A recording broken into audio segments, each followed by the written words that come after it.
Assalamu alaikum, dear viewers and dear polling staff. Election documentation में एक important document है that is mock poll certificate. तो ये mock poll certificate एक important document है, बहुत ही इम्पॉर्टेंट डॉक्यूमेंट है जो ऑन रिटर्न आपसे हैंडी भी मांगा जाएगा। देयर आर 4 आइटम्स जो आपको अपने हाथ में, प्रिजाइडिंग ऑफिसर को अपने हाथ में होनी चाहिए। जब वो काउंटर पे, कलेक्शन सेंटर पे जाएगा, काउंटर पे जाएगा, उससे 4 डॉक्यूमेंट्स मांगे जाएंगे which are very important. One is mock poll certificate, second is PO's diary, third is form 17C, and fourth one is the document PS05. These are the 4 documents which are very important जो आपके हाथ में होने चाहिए। एक तो इनके लिए अलग से एनवलप है, वहाँ तो होने ही चाहिए, लेकिन साथ में ये आपके हाथ में भी होने चाहिए। तो मॉक पोल सर्टिफिकेट क्या है? Mock poll certificate is the theoretical part of the actual mock poll. जो एक्चुअल मॉक पोल हम लोग करते हैं एक्चुअल पोलिंग से पहले, उसमें प्रैक्टिकली हम जो कुछ भी करते हैं, किस कैंडिडेट को कितने वोट्स डालते हैं एजेंट्स के सामने, वो सारा कुछ हमें इसमें मेंशन करना होता है। तो इसमें क्या है? सबसे पहले name of the election. Name of the election, it is general election to this legislative assembly, general election to legislative assembly 2024, ये इलेक्शन का नाम रहेगा। उसके बाद है number and name of assembly segment और असेंबली कॉन्स्टिट्यूंसी। तो जिस कॉन्स्टिट्यूंसी में आपकी ड्यूटी है, for example if it is in Chadoora, then Chadoora का है 31 चाडूरा। अब सीधे लिखोगे 31 चाडूरा। तो जहाँ पे भी है, आप गांधरबल में है, आप श्रीनगर में है, आप भीरवा में है, वेर एवर यू आर, तो उसका अपना एक नंबर होगा और अपना नाम होगा, तो वो आप यहाँ पे लिखोगे। Third is number and name of PC. तो पीसी में ये है पार्लियामेंट्री कॉन्स्टिट्यूंसी। आप किस पार्लियामेंट्री कॉन्स्टिट्यूंसी में फॉल होते हैं, यानी ये जो असेंबली सेगमेंट है, ये सेगमेंट किस में फॉल होता है। It can be Srinagar, it can be Baramulla, what ever, तो वहाँ पे आप वो लिखोगे। देन पोलिंग स्टेशन नंबर, जो आपका जिस पोलिंग स्टेशन पे आप काम कर रहे हैं, जहाँ पे आपकी ड्यूटी लगी हुई है, उसका अपना एक नंबर होगा, वो नंबर आपने लिखना है।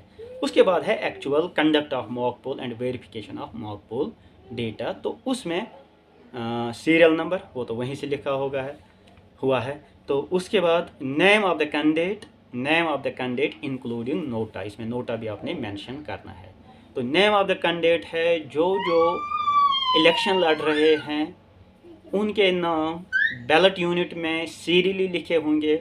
जिस सीरियल के मुताबिक उनके नाम बैलेट यूनिट में होंगे, उसी सीरियल के मुताबिक यहाँ पे भी आप नाम लिखोगे। यानी अगर यहाँ पे पहले नंबर पे फॉर एग्ज़ाम्पल जावेद अहमद कोई कैंडिडेट है जो इलेक्शन लड़ रहा है, अगर बैलेट यूनिट पे पहला नाम उसी का है, तो आप यहाँ पे भी पहला नाम उसी का लिखोगे।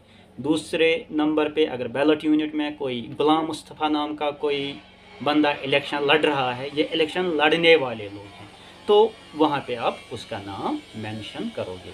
तो सीरियली जितने आपके बैलेट यूनिट में कैंडिडेट्स के नाम है, तो इंक्लूडिंग नोटा, वो आप पहले वाले कॉलम में लिखोगे।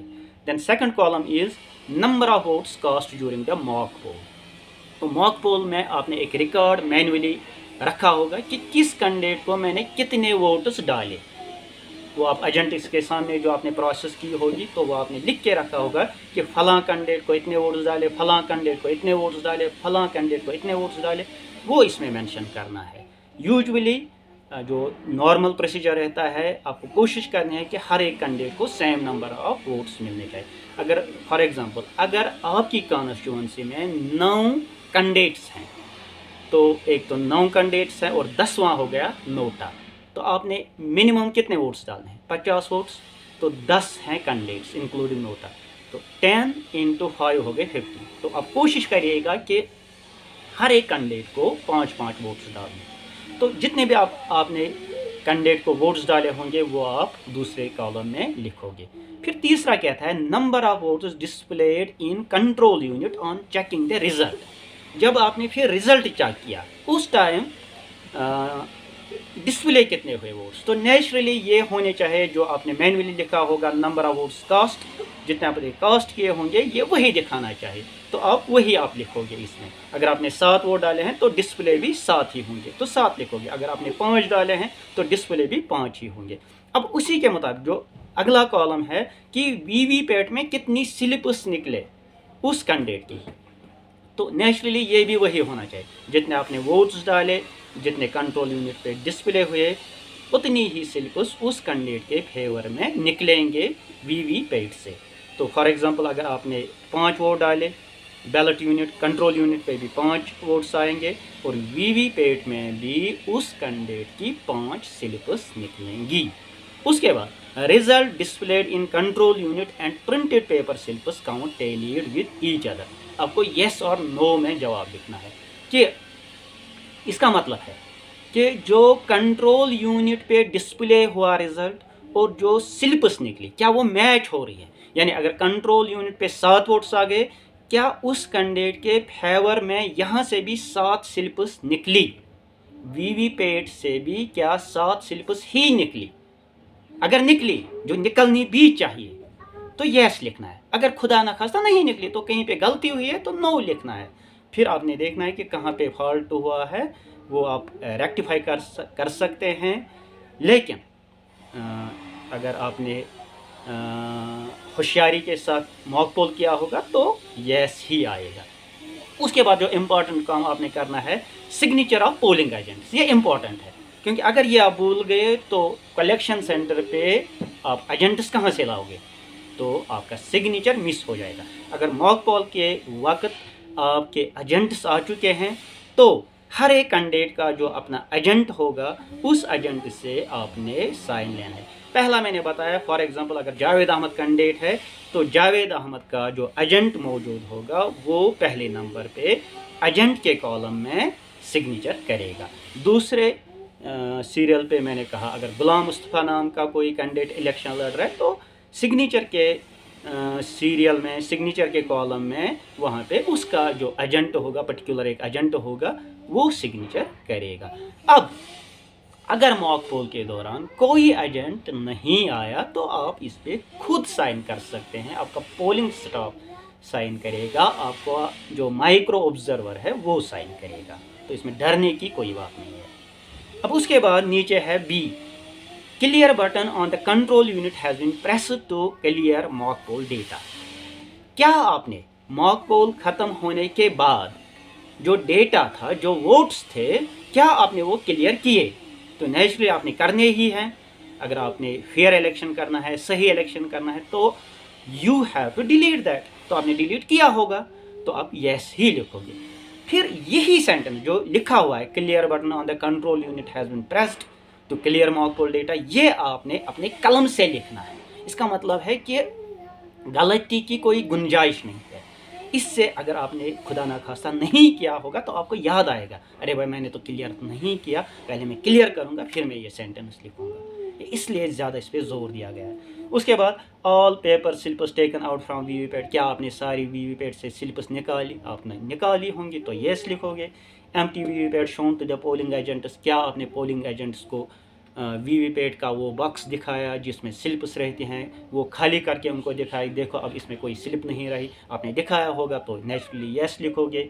Before actual poll ensure no printed slip is in VVPAT, आपने इंश्योर किया कि उसमें कोई स्लिप नहीं रह गई, आपने इंश्योर किया होगा तो येस लिखोगे।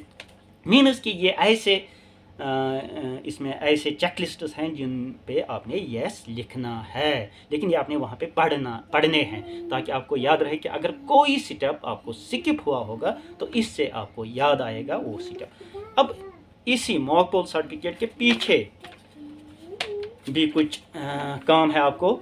Name of the polling agent, पहले सीरियल नंबर फिर name of the polling agent. अब आपके जो पोलिंग एजेंट्स होंगे पर्टिकुलर पार्टीज़ के, उनके नाम इसमें लिखने हैं।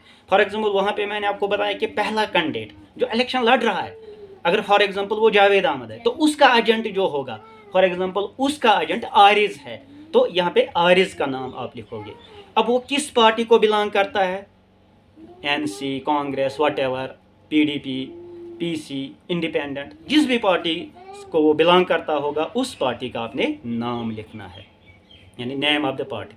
पहले name of the polling agent का नाम, उसके बाद नेम ऑफ द पार्टी, ये पोलिंग एजेंट किस पार्टी की तरफ से, नेम ऑफ द कैंडिडेट, ये पोलिंग एजेंट किस कैंडिडेट की तरफ से, यानी जो इलेक्शन लड़ रहे हैं कैंडिडेट, किस वाले कैंडिडेट की तरफ से ये वाला एजेंट है। इसमें भी आप कोशिश करोगे कि आप सीरियली जाओगे, जैसे वहाँ आप सीरियली गए बैलेट यूनिट के अकॉर्डिंग, यहाँ पर भी आप बैलेट यूनिट के अकॉर्डिंग ही सीरियली जाओगे। Then signature of the polling agents, यहाँ पर भी पोलिंग एजेंट्स के सिग्नेचर्स। उसके बाद time display on control unit is dash dash minutes more less than Indian standard time. जो आपका कंट्रोल यूनिट, देखो यहाँ पे अक्सर कन्फ्यूजन होता है, ये उतना कोई मसला नहीं है। जो आपका कंट्रोल यूनिट होता है उसमें अपना एक टाइम होता है, वो एक टाइम डिस्प्ले करता है, लेकिन ये ज़रूरी नहीं है कि वो टाइम मैच करता होगा इंडियन स्टैंडर्ड टाइम के साथ। इसमें 1, 2, 3, 5, 10 मिनट का फ़र्क हो सकता है। यानी अगर 7 बजे होंगे एक्चुअल टाइम, तो मे बी वो 7:05 दिखा रहा होगा, या मे बी वो 6:55 दिखा रहा होगा। ये आपने यहाँ पे मेंशन करना है कि जो मेरा कंट्रोल यूनिट है, जो मुझे कंट्रोल यूनिट मिला है, उसका जो टाइम है वो एक्चुअल टाइम से कितने मिनट्स कम है या ज़्यादा है। Time display on control unit is dash dash minutes more, ज़्यादा, ओब्लिक लेस या कम, then the Indian standard time. तो अगर वो 10 मिनट है आप 10 लिखोगे, अगर 5 मिनट है तो 5 लिखोगे, अगर मैच कर रहा है इंडियन स्टैंडर्ड टाइम के साथ तो 0 लिखोगे। ये कोई उतना बड़ा मसला नहीं है। उसके बाद सिग्नेचर ऑफ माइक्रो ऑब्जर्वर, जो आपके कमरे में माइक्रो ऑब्जर्वर होगा उसका सिग्नेचर, देन अपना सिग्नेचर, और नीचे फॉलोइंग विटनेस अब प्रोसेस। हाँ, इस सारे प्रोसेस को, मॉक पोल प्रोसेस को, जो आपका पोलिंग स्टाफ है क्योंकि वो अंदर ही होगा, वो इस सारी प्रोसेस को विटनेस करेगा। तो उनके सिग्नेचर्स, पहले P1, फिर P2, फिर P3, उनके नाम लिखने हैं, name of polling officer 1, polling officer 2, polling officer 3, then उनके सिग्नेचर्स। दिस ऑल एंश्योर्स कि आपका जो प्रोसेस हुआ, मॉक पोल प्रोसेस जो हुआ, that was smooth and fair. That's all. Have a nice day.